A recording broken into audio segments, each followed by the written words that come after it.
บานเบิ่งก่อนประเด็นเล็กน้อยดำมีแฟนแล้วบ่เย้โอ้โสดนะทุกคนสามารถจีบได้เด้อเจ้าสบายดีพี่น้องเนาะมื้อนี้เบาท็อปยูเคชนบทมื้อนี้เบาท็อปจะมาทายเฮือนซานบ้าน2ของเขาเจ้าเนาะหรือการใช้ชีวิตของเขาเจ้าว่าเป็นแบบใดพี่น้องและเบาท็อปจะมาทายผู้สาวให้พี่น้องได้เบิ่งโอเคไปกันเลยพี่น้องโอ้ทุกคนเฮือนซานบ้าน2ของเขาเจ้านี่โคตรงามเลยทุกคนเลยเฮือนซานบ้าน2แบบดั้งเดิมนะทุกคนนี่ว้าวอีโถบ้านนี้เป็นบ้านที่แบบดั้งเดิมเลยทุกคนโอ้อยู่กลางนี่เต็มไปด้วยพื้นเลยนะทุกคนเลยโอ้แบบเขาใช้ชีวิตก็คือแบบดั้งเดิมทุกคนโอเคเดี๋ยวเบาท็อปจะมาทายอยู่เหือนหลังนี้นะ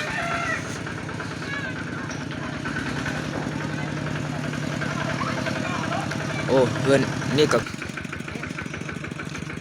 เด็กน้อยทุกคนเลยเขาไปให้นะโอ้นี่ทุกคนเขาเก่งไงเด้เขาดุได้ทุกคนดุตั้งแต่น้อยทุกคนเลยเด็กศึกคำวิไลที่2ศึกคำวิไลที่2นะม้วนดิทุกคนเลยป้าที่โทษโอเคเดี๋ยวเบาท็อปจะขึ้นไปยองผู้สาวนะทุกคนโอเค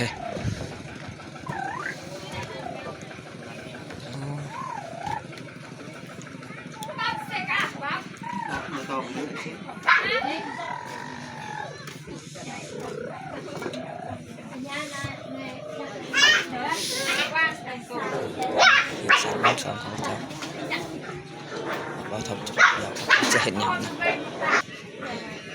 ป้า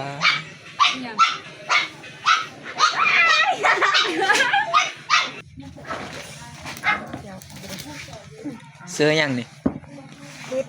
พุดโอ้อายุเท่าไหร่19กับ19นะทุกคน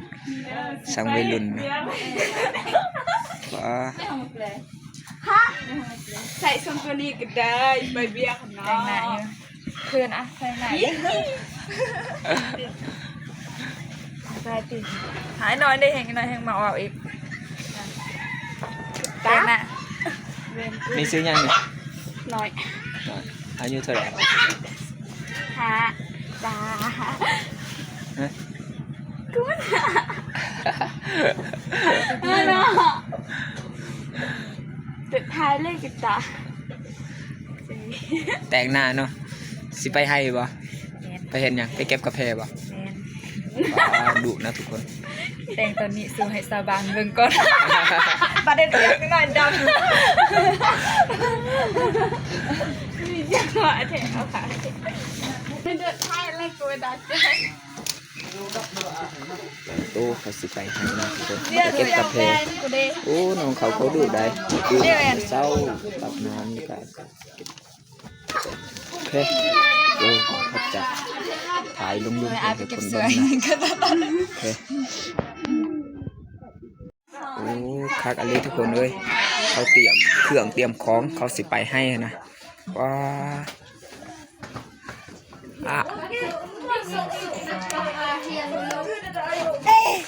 นะฮักทุกคนน้องเขานะฮักกะลีครอบครัวของเขานะทุกคนครับทุกคนม้วนลีทั้งอยู่หวานโอ้โตมา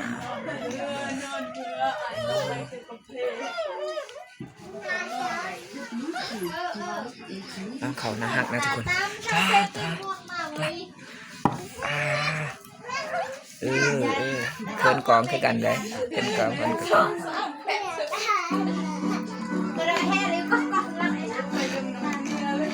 โอเคเอาท็อปจะลงถ่ายยูรุมอีกนะทุกคนโอ้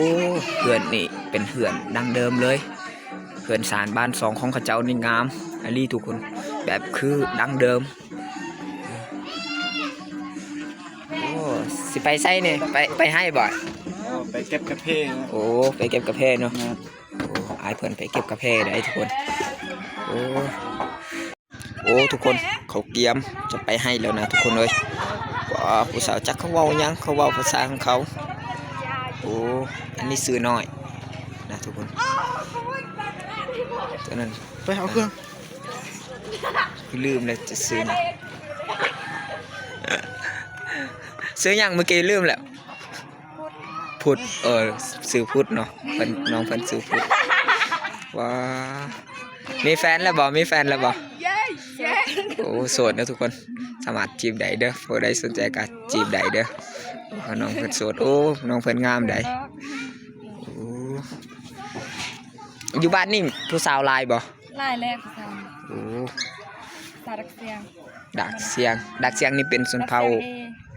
หยัง ชนเผ่าตะเลียง ชนเผ่าตะเลียง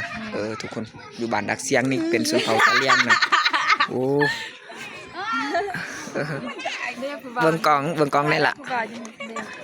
มีแสดง ผู้บ่าวเนาะโอ้ผู้บ่าวตั้งรอทุกคนด้วย เสียงยิงลานะแต่ก็ตอนนี้แบบเขาจะออกอย่างแล้วดีเขาไปมันเขาไปเวียกหมดบ่ ไปเลยไปมาคอนแรกเป็นแบบเงินคอนคงมีอยากกันไปเดี๋ยว คุณนี่มีแฟนหรือเปล่า ยัง ยังโสดคือกันนะทุกคนโอ้เอาดิโอเค ปี้เหรอวะ ขอบใจ